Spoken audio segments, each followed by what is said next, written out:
Oh, let's talk about Planet Alpha real quick. This is Sure. speaking of Vortex. This actually comes off a recommendation from him, and I don't have a ton to say about this game yet because I haven't had a lot of time to put into it. But it was one of the only games I played while I was on vacation, and I think I can sum it up best by just calling it exactly what it is.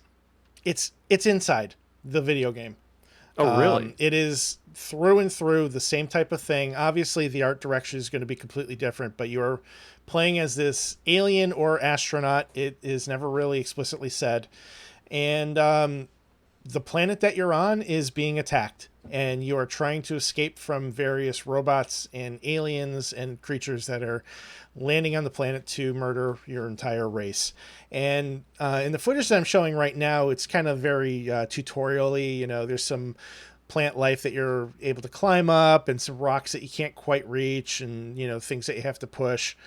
Uh, to kind of get where you need to go. But eventually, like, the shit starts hitting the fan, and the next thing you know, you're sneaking around, hiding behind objects, trying to conceal yourself in the tall grasses from things that are trying to murder you. And the story is untold. You're kind of piecing things together as you go, just like Inside.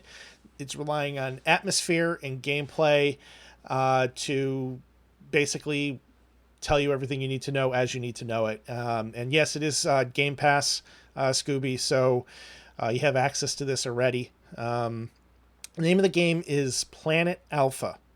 Planet Alpha, and yeah, it's pretty cool. Vortex is saying it's got a little bit of Abe's Odyssey in it. I don't see that yet. I'm not saying that it's not there. I just haven't encountered it yet.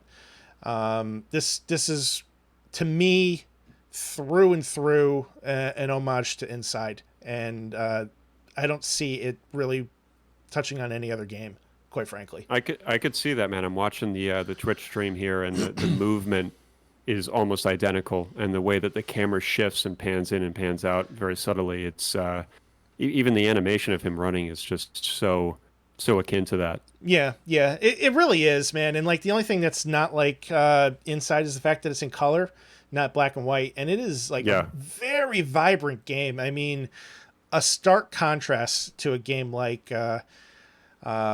Inside. You have these gorgeous alien-looking colors, and the art direction is just very exotic. They did a fantastic job of creating this very alien-like world.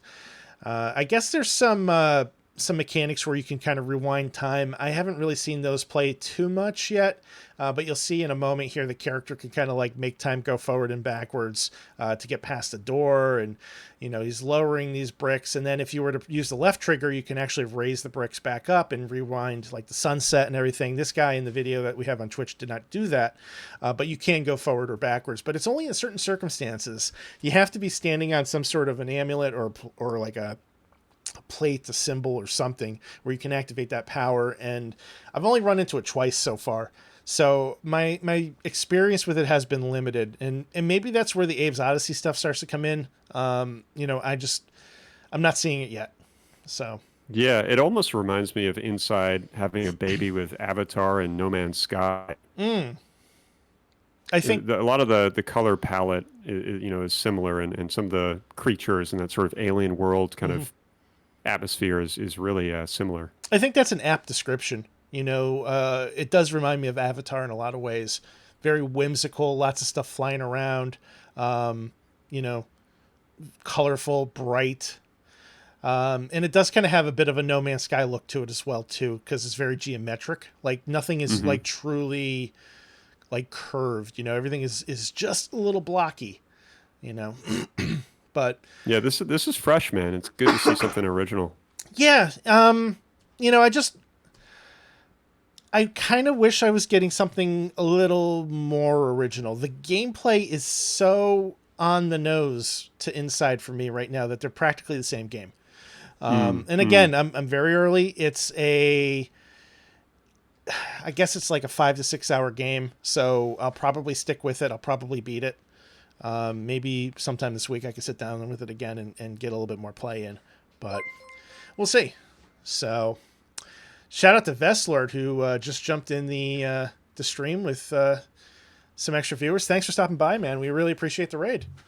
Oh yeah. Got a raid from the Vestlord himself. I can't do the Randy Savage, man.